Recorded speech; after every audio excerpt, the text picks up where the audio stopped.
আসসালামু আলাইকুম। প্রিয় দর্শক, রাজনীতিতে একটা নতুন ধরনের চিন্তা, নতুন ধরনের মেরুকরণ যেন আমরা লক্ষ্য করছি। সেই মেরুকরণ ভোট নিয়ে যেরকম হচ্ছে, যে ভোটের কি মেরুকরণ হবে, কোন ভোট কোন দিকে যাবে, এই আলোচনা যেমন হচ্ছে, তেমনি হচ্ছে যে আন্তর্জাতিক অঙ্গনে অথবা আমাদের আঞ্চলিক রাজনীতিতে আমরা কোথায় কে অবস্থান করছি সেই বিষয়ে।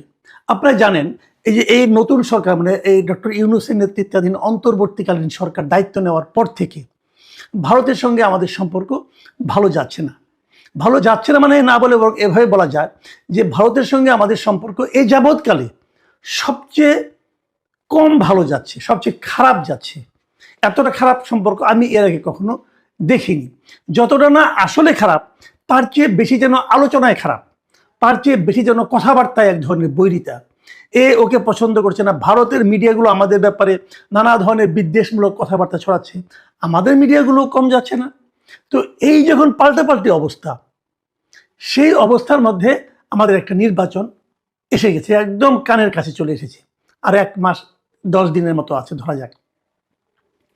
এই সময় যে ঘটনা সবচেয়ে ইতিবাচক, আমরা এর আগে কিন্তু দেখেছি, আগেও বলেছি আমরা, যে ভারতের পক্ষ থেকে বলা হয়েছে যে তারা একটা নির্বাচিত সরকারের সঙ্গেই সম্পর্কটা ইজি হবে, এরকম একটা কথা তারা বলেছে। যে এখন আমাদের সঙ্গে যেরকম ভিসা নিয়ে গন্ডগোল, ভিসা দেওয়াই হচ্ছে না, আমাদের ভিসা অফিস ওখানে বন্ধ হয়ে গেছে, আবার আমাদের এখানে ওদের ভিসা অফিস মাঝে মাঝে বন্ধ হয়, মাঝে মাঝে খুলে, কোথাও কোথাও ভিসা অফিস তারা সরিয়ে নিচ্ছে। এই যে ঘটনাগুলো ঘটছে, এগুলো একটা নির্বাচিত সরকার আসার পর নর্মাল হবে, এই ধরনের ইঙ্গিতপূর্ণ কথাবার্তা আমরা ভারতের পক্ষ থেকে শুনেছি। তো এখন তো নির্বাচিত সরকার ঘনিয়ে আসছে, 1-1.5 মাস পর আমাকে নির্বাচিত সরকার পাবো, তখন কি হবে? তখন ভারতের আচরণ আমাদের প্রতি কেমন হবে?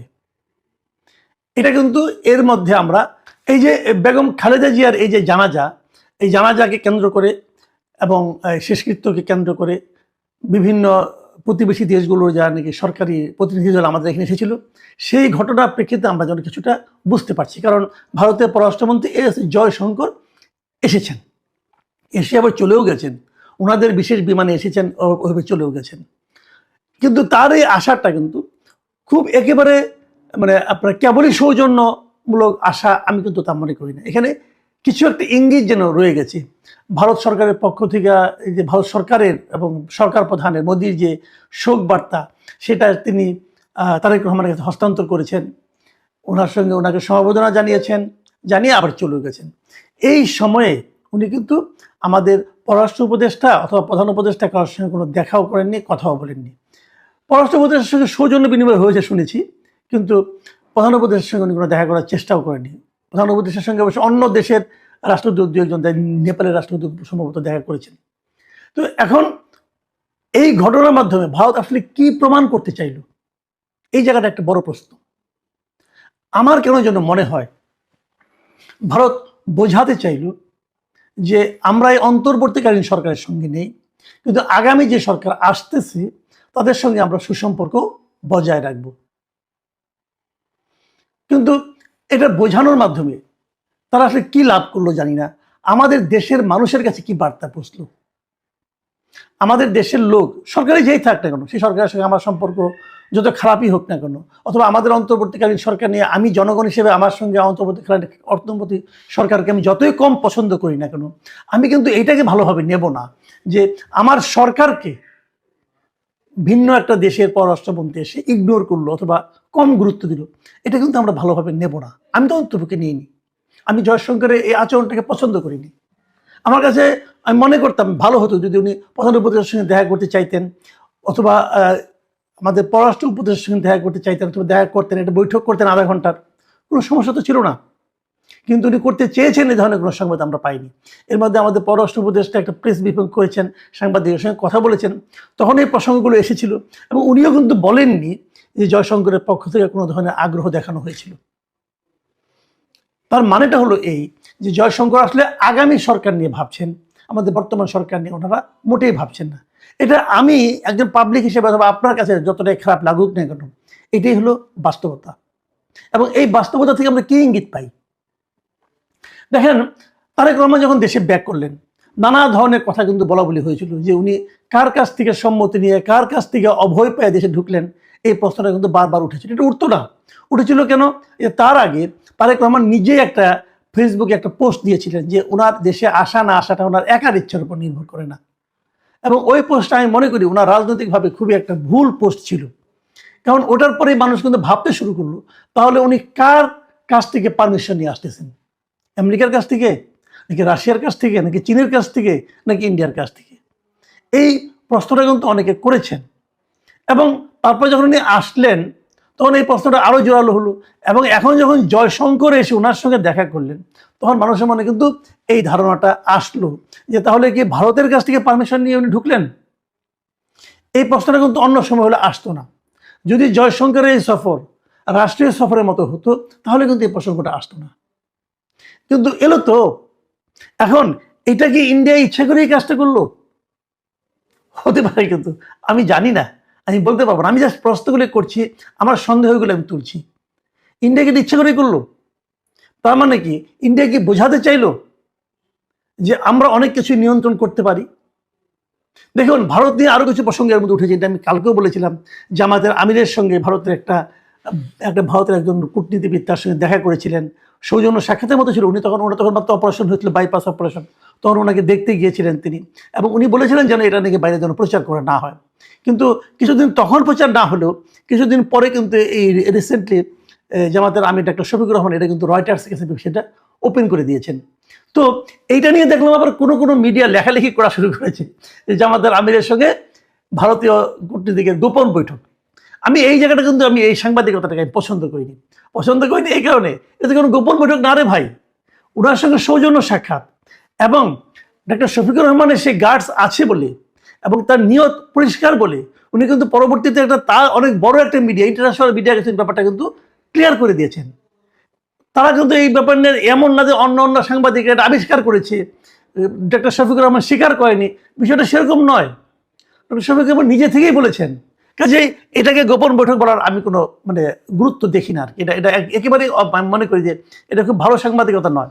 কিন্তু আমার কথাটা হলো, এই যে জয়শঙ্কর এলেন, উনি কি বিএনপির উপকার করলেন না ক্ষতি করলেন? দেখুন, আমাদের দেশের সাধারণ মানুষ, মাস পিপুল যাদেরকে আমরা বলি, তাদের মধ্যে কিন্তু আমাদের দেশে যে কোনো কারণে হোক, শেখ হাসিনার কারণে হোক, আওয়ামী লীগ সরকারের শাসনামলের কারণে হোক, আমাদের মধ্যে কিন্তু এন্টি ইন্ডিয়ান সেন্টিমেন্টটা একটু প্রবল। আমাদের দেশের মানুষ প্রতিবেশী হিসাবে ভারতকে অতটা পছন্দ করে না। এটাই রিয়েলিটি, এটাই বাস্তবতা। এখন সেই দেশের পররাষ্ট্রমন্ত্রী যদি কেবলমাত্র তারেক রহমানের কাছে আসেন, সেটার কিন্তু একটা ভিন্ন বার্তা সাধারণ মানুষের কাছে যেতে পারে। সে বিচারে আমি মনে করি যে আগামী যে ভোট হতে যাচ্ছে, সেই ভোটের হিসাবে, ভোটের সমীকরণে সম্ভবত জয়শঙ্করের আগমন এবং যেভাবে আগমন, সেটা বিএনপির জন্য কোনো বাড়তি মাইলেজ যোগ করবে না, বরং একটু বিএনপিকে বেকায়দায় ফেলতে পারে। আবার যখন ভোটের সমীকরণের কথা বললাম, তখন আমি আরেকটা সমীকরণের কথা বলি। অনেকে এমনও বলছিলেন আমাকে যে এনসিপি যখন জামাতের সঙ্গে যুক্ত হলো, তো জামাতের কোনো লাভ হলো কিনা? আমি মনে করি হয়নি, একেবারেই হয়নি। জামাতের হিসাবটাতে বরং আরো জামাতের জন্য ঝামেলা বাড়লো। কারণটা আমি বলি, দেখুন, সারা দেশে গত বছরের 5ই আগস্টের পরে অনেক জায়গায় কিন্তু আওয়ামী লীগের নেতাকর্মীদের বিরুদ্ধে গণহারে মামলা হয়েছে, এবং তার সবই রাজনৈতিক মামলা। দু একটা ঘটনা হয়তো আছে, কিন্তু সেই ঘটনার প্রেক্ষিতে যাদেরকে 100, 200, 300, 700 লোককে আসামি করা হয়েছে, এগুলি সবই রাজনৈতিক বিচারে। এই সমস্ত রাজনৈতিক মামলার কারণে বিএনপির উপর কিন্তু আওয়ামী লীগের লোকজন একটু ক্ষুব্ধ ছিল। এই সময় বিভিন্ন জায়গায় জামাতের লোকজন কিন্তু আওয়ামী লীগের লোকজনকে এক ধরনের সাপোর্ট দিয়েছে, প্রোটেকশন দিয়েছে। এর মাধ্যমে জামাতে তো আশা করেছে তাহলে আগামীতে তারা আওয়ামী লীগের ভোটগুলো পেতে পারে। এই আশাটা কিন্তু একদম অমূলক না, একদম অমূলক না। কিন্তু আমি মনে করি, আমার ধারণা, যে এনসিপির জামাতের সঙ্গে যুক্ত হওয়াতে সেই যে আশাটা তাদের ছিল সেটা একটু কমে যাবে। আমি আপনার কারণটা বলি। আওয়ামী লীগের রাজনীতি এই মুহূর্তে কিন্তু বাংলাদেশে স্থগিত। আওয়ামী লীগ ইলেকশন করতে পারবে না, নৌকা মার্কার কোনো প্রতীক ব্যালট পেপারে থাকবে না।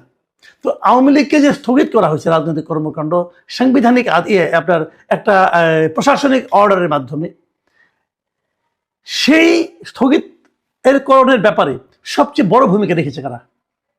অনেকে হয়তো বলবেন জামাতের ভূমিকা ছিল, হ্যাঁ হয়তো বা ছিল, কিন্তু প্রকাশ্যে কার ভূমিকা সবচেয়ে বেশি ছিল? এনসিপির ভূমিকা। এনসিপি, হাসনাত আব্দুল্লাহ, এদের ভূমিকা ছিল সবচেয়ে প্রবল।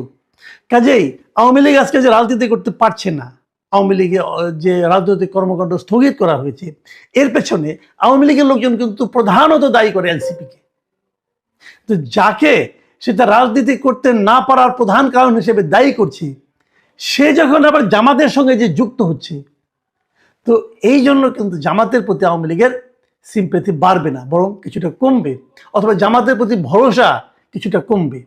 আবার উল্টো দিকে এনসিপি জামাতের সঙ্গে যুক্ত হওয়ার কারণে, জামাতের সঙ্গে মানে জামাতের জোটে যুক্ত হওয়ার কারণে অনেকে যে আগে থেকে যে প্রচলিত একটা ধারণা ছিল যে এনসিপি, এবি পার্টি এগুলি জামাতেরই এ টিম বি টিম, সেটা কিন্তু আরও দৃঢ়তা পেয়েছে সেই ধারণাটা।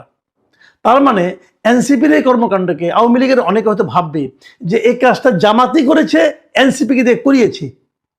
এই যে ধারণাটা, এই ধারণাটা কিন্তু জামাত এবং তার জোটের প্রতি আওয়ামী লীগের যে নীরব ভোট ছিল, সেই ভোটগুলো বেশি বেশি হারে পড়ার যে ব্যাপারটা, সেটা কিন্তু নষ্ট করে দেবে।